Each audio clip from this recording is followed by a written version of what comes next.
Welcome to Mondays with Coach Rice. It's a brand new week, the sun's shining bright. A chance to cast your net, step into the light. Life's full of challenges, it's a winding stream. But with Coach Rice, you'll find your dream. Good morning. Happy Monday. You are on with Coach Rice, casting a net, reeling in holistic health. Today, we are honored to welcome Crystal Jordan, an autism advocate, devoted mom to a nonverbal child experiencing autism, and visionary behind the upcoming documentary launching this April. Crystal shares her unique perspective, bringing authenticity, compassion, and firsthand experience to conversation about autism advocacy. Crystal, I just want to welcome you to Casting the Net this morning. Thank you for taking the time out of your schedule. I know you had a hectic morning already, but Yes, I did. but Thank you for hey, having me. I'm just so happy to be here. And y'all, before we went live today, I was supposed to be here earlier, but for me, I had to drop what I was doing because I forgot to give my son his medicine. So I had to rush to his school because he don't focus if you don't take his medicine. And he still himself. The crazy thing is, it's a slight difference with his medicine without. Without the medicine, no focus. yeah. And that's That's and that's that can be challenging, and I just want to just say, honor you this morning for coming on with all of the hurdles that you had to overcome, and also, just to be so transparent about what you're dealing with, and for people who are, in the same situation that you're in, and that's what we're here for, to shine a light on things. So, Crystal, can you share with us, where you from, and what was the moment that you first realized that you wanted to take this journey as an autism advocate? So I'm gonna say, so you guys, my name is Crystal Jordan. I'm an autism advocate and philanthropist. What made me get into this journey of being an autism advocate? My journey is a little bit different. So I originally wrote a book called Just Like You because when my son was diagnosed at 2, I didn't see books on the market that looked like him. Of course, I seen Holly J. Robbins Pete, but she's famous. She have a platform. But my issue was I didn't see representation of Black, brown kids on the spectrum for books. So I knew that I wanted to create a book for my son. It was a hobby, believe it or not. It was a hobby. Hmm. And once people started telling me how my book resonated with them and people started calling me an advocate, that's when I started to call myself an advocate. Because in the beginning, I was calling myself a mom on a mission. I'm just a mom on a mission trying to normalize the conversation around autism. I used to always say that. But people was calling me an advocate. And looking back, it's about to be like 5 years. Looking back 5 years, I see that I was an advocate, but I didn't realize it. Okay. So what made me an advocate is my son. I go into the school system for him and other kids as well. And I don't play by the IEP process. What made me want to do this is I want to create a society where my son is accepted and included. That's what it is for me. I'm all about inclusion and I'm all about where I see him 10, 20 years from now. Even when I'm no longer on this earth, I want my son to thrive. I want autistic people to thrive. I'm a voice for him, but when he get older, I want him to use his own voice, even if it's an AAC device. An AAC device is a communicational device for you to speak because my son is nonverbal. Okay. And so, in this journey as an advocate, Hmm. and do you is there a community that you're into, that you engrafted yourself into, for you to help you actually walk this journey? So my answer is no, believe it or not. My village is my parents, but beyond my parents and beyond my friends, I don't have a community of women or people that I can just go to and say, hey, da, da. I don't have that. And it's funny you mentioned that because this year or next year, God told me this year, so I got to figure it out because I'm so busy. I'm launching a community for that because a lot of moms don't have a support system. I meet so many moms who have special needs, autistic, Down syndrome, ADHD kids that don't have people in the corner that understand what we go through. We are not raising neurotypical kids. Neurotypical is society standard of normal. Because you would never hear me say normal, because I think that word is very rude and offensive to other communities to use that word. And it's very closed. It's a closed mind way of Yeah, thinking. because what is normal, right? Right. Nobody is Nobody normal in my can opinion. define that. Right. It's it's But it's so I'm subjective. raising Yeah. an atypical kid. So I don't have a community yet, Hmm. but God has been blessing me with women that are just like me, and we're working on something. So I've been meeting with I'm gonna say this. God told me to start walking in my purpose October 2024. I took a Okay. break. I took a break from me being an autism advocate. I took a break for a year. Like I didn't really talk about my books. I didn't talk about anything. I just been focusing on my magazine, Becoming Her. And once God told me, no, Crystal, I want you to walk in your purpose, Okay. the rest is history. I have been blessed to been on so many platforms and do so many things within that short period of time to now. So, and like I said, I'm building a community. And I also, to answer your question, no, like I already said, and I also have my magazine, Also You magazine, that is targeting special needs, but especially the autism community. Okay. Your resource.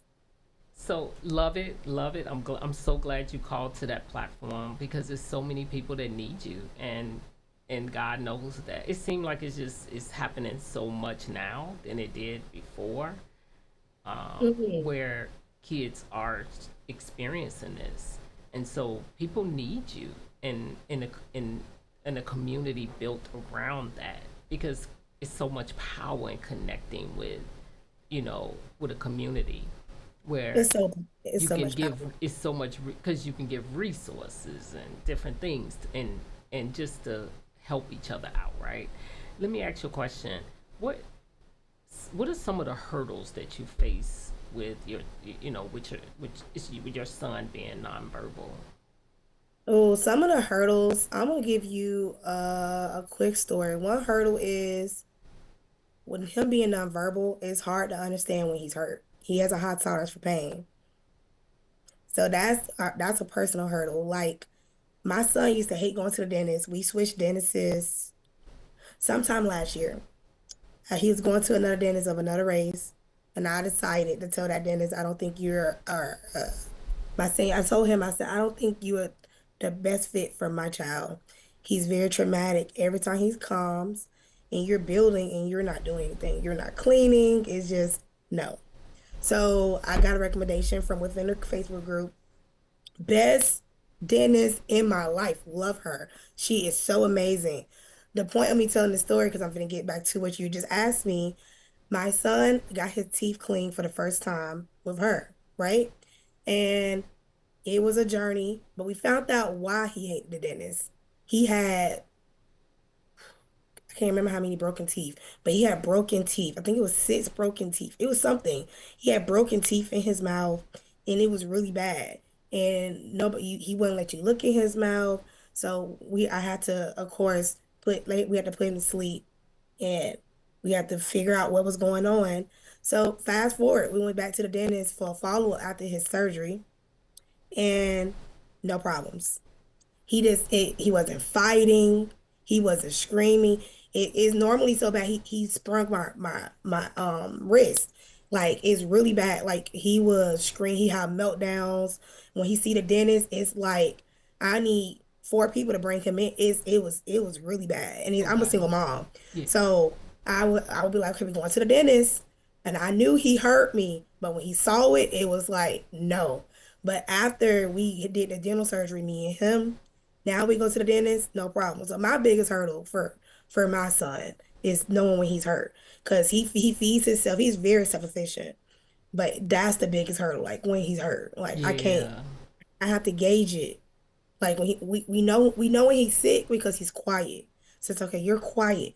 But when he's hurt, that's the hard part. Because like I said, I don't know how long he had with broken teeth in his mouth. Okay. And I didn't get hit with the neglect because we understand my kid is not verbal, like, and nobody can get in his mouth. We have to put him to sleep to get in his mouth. Right. And when say they did so much work to my baby mouth while he was asleep that I was like, wow, that's why you hate the dentist because you was in pain. Right. So Wow. that's my hurdle. That's my Oh, personal hurdle. okay. That is that has to be tough because that's how we communicate is to let facial expressions or in if he has a high tolerance for pain that's even harder, right? Right, but I'm not gonna lie, looking back as an advocate, because this year I moved so different this year. Well, starting last year, but this year I treat my son as my client. I'm his advocate first, mom second, and I turn him on and off. So looking back in hindsight, I should have known as an advocate something was wrong because he was in distress. Every time he goes to the dentist, it was a terrible experience. Because after the dentist, I have to take my son to like a trampoline. I take him somewhere fun every time. I said, after we go in here, I promise, Chuck E. Cheese, what you want to do? He don't like we gotta go somewhere. But looking in hindsight as an advocate, I should have known something was wrong because he was in distress every time. Okay. As a mom, I'm concerned. And I'm like, mommy bear. But I have learned for me personally to turn off mommy bear and I'm advocate first. So you know how to switch hats in the role that you The are school is in so used to me managing. switching hats. It's crazy. Like when I just left the school, I was mom. I wasn't advocate. That you can tell the difference. Yeah. It's Okay. my tone is different. My demeanor is different when I'm the advocate. And I know that sounds crazy, but I'm No, totally different. no, it doesn't. It doesn't because that's how that that makes the relationship so much better because even in marriage you have to put on different hats. You got to be a Hmm. wife, you got to be a friend, you got to know when to put those hats on. So I totally get what you're saying. And when it comes to like switching the hats, it's just it probably take intentionality to do it because being a mom, the emotions that pops up as you get into you know mom mode, or you seeing your child break down as a You have to mom. disconnect it. Yeah. For me, I disconnect it. I know that sounds so crazy. Like, and my son's father, my son had to have he had, so it was something in the school stuff he had to do, which it pisses me off, but we're past that. Um, my son father saw me change from mom to I was extremely mad, and I started talking law, and the doctor was like, "Are you good?" I said, "No, I'm not good. You see my child? You see what you're doing? Y'all bring all these doctors in here. You can see that he don't want all y'all in here. So how about we do this? How about it's two of you and just me and his dad?" And my son's dad was like, "Can you calm down?" No, this is the advocate side. Mama's side cut off when my son is screaming because it's so many doctors in here. No way. Wow. And I was on my computer working, and because it's 5 in the morning, and I'm like, no, we ain't doing this today. I And then from applaud that you. point front forward, I was the advocate. And when we left, I was mom because he was distressed. Like he was very distressed. And I'm telling you, once I learned to cut them on and off. For me, life is so much easier. I can't speak for other moms, but I'm legit an advocate. I advocate for other families. So I cut it on and off. It's so easy. Like I can cut it on right now. Right now, I'm an advocate. I'm not a mom in this moment, but I know which hat I'm wearing when I'm wearing it. Okay. I applaud you for for being an advocate for your child as well as a mom. That's it gotta be, like I said, intentional. It can't, we would never understand the hurdles that you face on a day-to-day basis unless we ask the questions, right? So That's My, funny. My mom tells me all the time I'm silly. Cause my mom would be sitting there and when she see the advocate side, sometimes the advocate, and I say this all the time, sometimes my advocate side ain't nice. And when I say she's not nice, it's because what we're not gonna do is not listen to my child. He has a voice. He just don't have a voice like me. What we're going to do is pay attention. And my mom be like, Crystal, can you turn down? And my mom, she sees it. Because when I go to the school as the advocate, I wear a suit. And I put my hair in a bun. okay. You're it's two different people. If I go in regular clothes, I'm a mom. If I go in a suit, you got the advocate today. So it depends on where this situation it is, and also depends on what we're discussing. Like I just discussed with the assistant principal today about a new law I'm not sure about yet, and I said I'm gonna figure it out this week. And once I figure it out, they're gonna know about it because they're gonna get an email from the board. And they said, "We know you serious." I said, "Yeah, I'm gonna find out." But that was me being a mom. I said, they said they didn't know. I said, that's so crazy to me that y'all work in the school system and y'all don't know what I'm talking about. I'm not surprised. They, I wouldn't.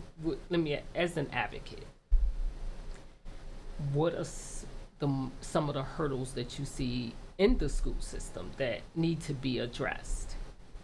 Oh, it's so many hurdles in the school system that I see that need to be addressed. I feel when our kids get these IEPs, I feel that first off, let's give our parents a resource list. A lot of parents don't know what to do. They go into these IEP meetings blind. Most parents don't even know their laws.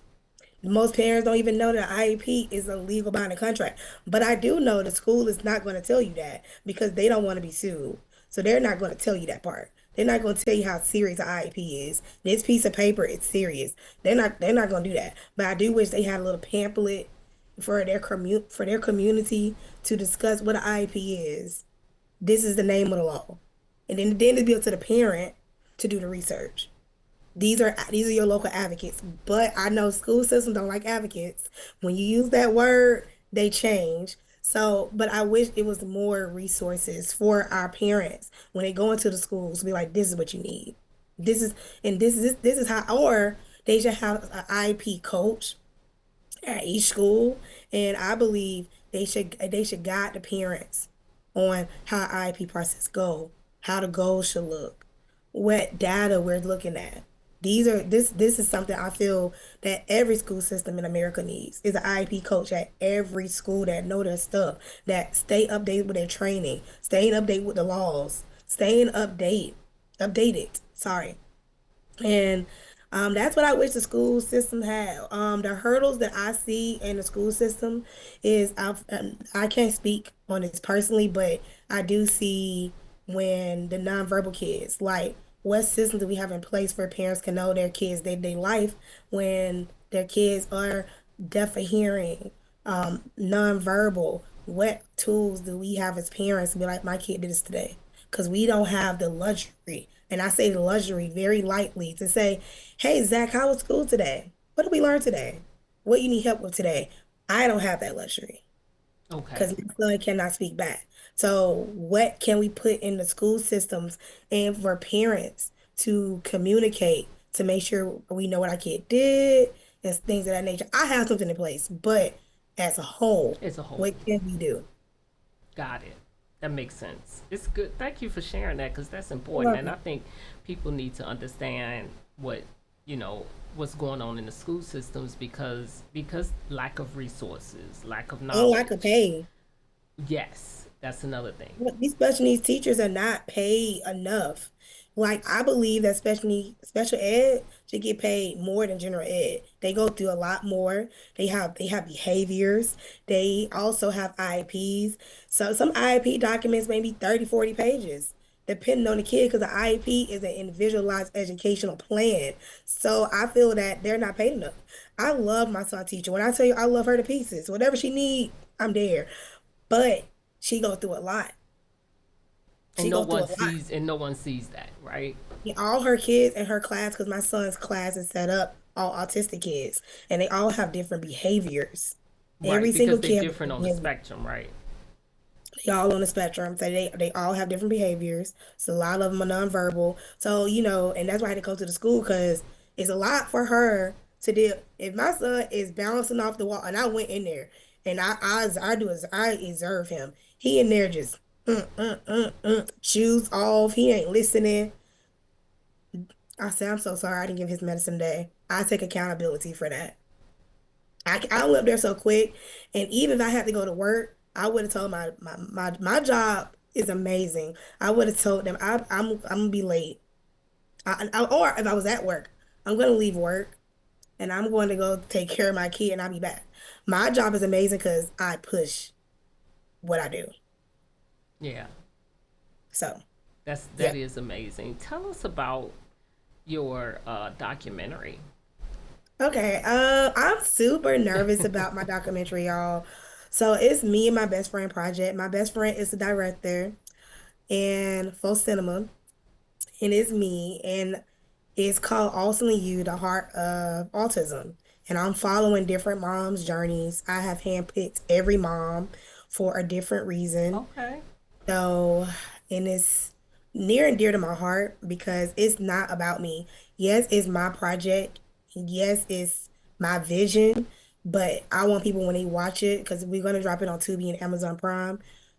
When we drop it, I want y'all to not think about Crystal Jordan. I want y'all to look at each story and understand that autism is one word, but it's 1 million different stories. And each one of us are living a different life. Like for me, I'm living a different life because I'm an advocate. So I see things differently. I think differently. But what about parents who don't think like me? What about parents that are ashamed? What about parents that don't talk about their kid being autistic? What about parents that are autistic and they're raising autistic kids? That's in the documentary too. I Oh have a young lady. wow. She is autistic. She is an adult. She regressed and she no longer is speaking. She's nonverbal.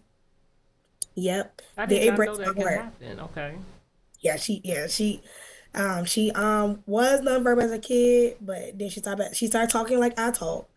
Last year she regressed and now she's nonverbal. She used an AAC device. So in the documentary, you guys can get to see an adult on the spectrum and who's a mom use an AAC device to communicate. And she will try to talk. And I used to talk just like her. I may be on the spectrum, I'm not sure yet. So, but it's hard to understand her, but I understand her because I used to talk exactly like her when I started to talk. I started to talk after 5. Okay. And another part that I hope we touch on in the documentary is autistic people that are nonverbal losing their homes because they can't get a job. Oh wow. Yeah. Hopefully that person would talk about it because it's needed and it's real. It's real. This is real life stuff that people think, and it's a myth that kids out. I hear it all the time. He's going to outgrow autism, and I look at people and I'm like, there's no such thing. What do you mean he's going to outgrow I've it? never heard that saying. That's a new one. I I have, and I'm like, no, no, he's going to be an adult, and he's going to be an autistic adult, and he's still going to need resources if he's still nonverbal. But unfortunately, at saying that now I talk about this in the documentary, but we don't touch on it. Unfortunately, as they get older, they transition out of resources. It's not enough resources. That's why I care about awareness, but that's surface level. Acceptance is really the key to society, Yes. understanding how important it is to respect the people on the spectrum and also advocate for resources. Like I'm one person. Like go to your job, ask them, are you gonna hire well, have you thought about inclusion? Have you thought about hiring somebody on the spectrum, nonverbal? Do we have any positions to hire hard of hearing? Do we have like what positions do we have at this company I work at to help thrive in the special needs community? Now, these are questions that we need to talk about. Yes. This is the conversations that we need to have. I personally have these conversations with my bosses at work. Like I have a meeting with them in April. That's how serious I am. I always tell them, and I even told them we need training. Ask your job. Hey, when have we I noticed I've been here 30 years and we have never done training for special needs. Hmm. Ask those questions. Yeah. And That's if you don't ask important those because it. questions, I think you're part of the problem. You're part of the problem. If you don't ask those Yep. questions, you are part of that problem. Why not be the solution? If you work in HR, we have not hired, and it should not be a numbers thing. Let me, before I get deep into that. You work in HR, but we haven't hired nobody on the spectrum or nobody with special needs in a long time. Don't make it a number thing. Make it an inclusion thing. Amen to that. Now, my Yep. next question is I'm excited about your documentary. Let us know. Let me know when it comes out. I know it comes out in April. Let me know when it comes out. I'll put you back on so you can We may talk. have to push back to the production because, oh my God, I did not know production life was like this because I'm the co-director. And oh my God, it's just I'm been a lot. sure it has to be tough. Because we're asking people to see their lives. Like we're getting up close and personal with your life. And it may be a lot for some people, but I just need the women that I picked to understand the vision is so much bigger than us. Oh yeah, So much bigger than it's I so love big. what you're doing. I'm like I'm so excited. I got I gotta goosebumps. calm Like my I'm so I gotta nervous. calm my mind down as I talk to you because like Ah, I'm so excited for you. And thank you. let me ask you this question, and this is for, you know, what is when your child breaks down in public, what can other people do, not just your child, any child, to what can we do in the community if we are if faced with that? Because sometimes we just don't know how to respond, or how, is it any way we can help? What can we do to make a difference? So I've been through that several times. So my thing is, number one, don't judge. People are so quick to judge. Oh, that kid is bad. That kid is acting out. First off, let's let's breathe. Let's some parents may not be what I'm about to say. Some parents may be, no, I don't need help because we're not used to it. Okay. But I'm included. I'm if you do it to me, I may not be used to it because I'm not. Walk up to the parent like, how can I help you? You need me to put these groceries in your car. What do Okay. you need? What do you need in this moment? Ask that parent or that caregiver, what do you need in that moment? Okay. And don't pull out your phone and record. I see so many videos of special needs kids or autistic kids on the spectrum breaking things in Walmart or just having a tantrum. And I don't see in those videos what I take away is I don't see one person going up to the kid, getting on a level, saying, "How can I help you?" Or where's the parent? That parent somewhere in that corner probably crying. That parent probably is embarrassed Right. because a lot of us grow up thinking that everybody's opinion of us matter. And sometimes some people never leave that mindset that other people's opinion matter. For me, your opinion doesn't matter to me. I'm here. I'm gonna stay. Now I do have my moments. Like my son had a breakdown at my job like last year. I will never forget because I was 30. I was not an advocate. I was a mom. I was pissed because it was April Awareness Month. And I'm the reason that we have Awareness Month at my job because I pushed it for years. So everybody know I'm the face of it at my job. So I was so pissed because y'all all I remember walking in the back, like through security. It was about 10 people. My son just had a moment and it was terrible. Everybody just stopped and looked. Not one person stopped to help. And of course, I went to my HR to discuss it. And that's why April is having a meeting. But it really pissed me off and it showed me this is what people go through all the time. Because in public, my son don't do it so much anymore. So I understand how they feel. So just stop, don't judge, and ask if they need help. Because sometimes we just need a moment. Yeah. Don't pull out your phone and record. Like, what that is so I think insensitive. that's insensitive to It pull out your is. phone and record. That is so insensitive because it's intrusive as well. And in the comments, oh my God, the one with the young lady having a breakdown, I think she was at Walmart. Those comments was so negative. I didn't even comment. It was just so negative. But that shows The society. ignorance, yes. That shows what our kids have to grow up in. Yeah. That shows so much.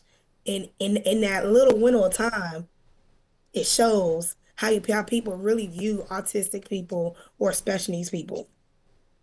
Crystal, I am just delighted that you came on this show today. I can interview you for hours, but we don't have hours. But I can definitely I interview can you come for hours. back. Oh yeah, oh yeah, I can come absolutely. back. Oh yeah, Like, absolutely. I love what I I do. love what you do too, and you change. You're gonna be changing the world in that community, and it's needed. I'm telling you, it's needed.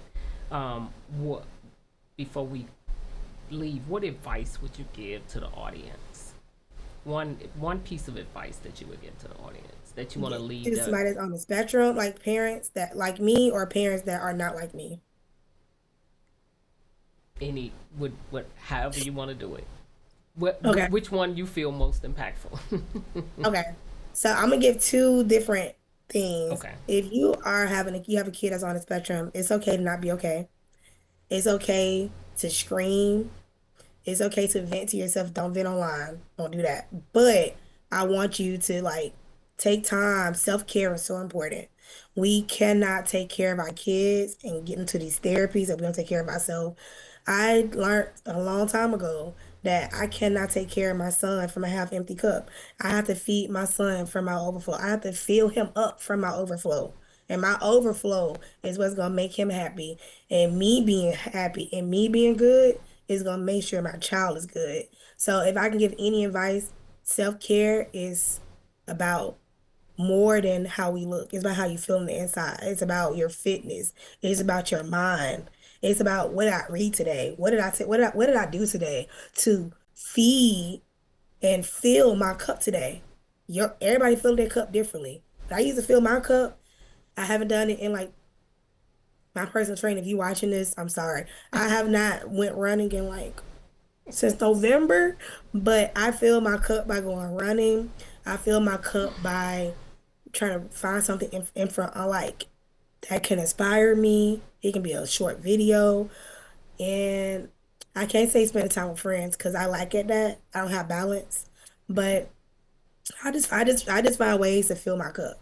Now, if you don't have a kid on the spectrum, I want you to ask yourself, what can I do today to make an impact in somebody's life that is on the spectrum or are special needs? And once you answer that question, put the action in and do it. That's Un- it. Amen. Well, thank you so much for coming on the show today, and just thank you, my audience, for listening. If you feel like this was touched your heart in any kind of way, or you know someone, a parent that has a child experiencing autism, please share this video, subscribe and share to the channel so you can hear more awesome people interview about mental health and your well-being. So thank you so much for listening today, and we are signing off. It's your time to shine. Your journey to chart. Coach Rice wisdom will heal every heart. So join us now. Let's make life suffice. Welcome to Mondays with Coach Rice.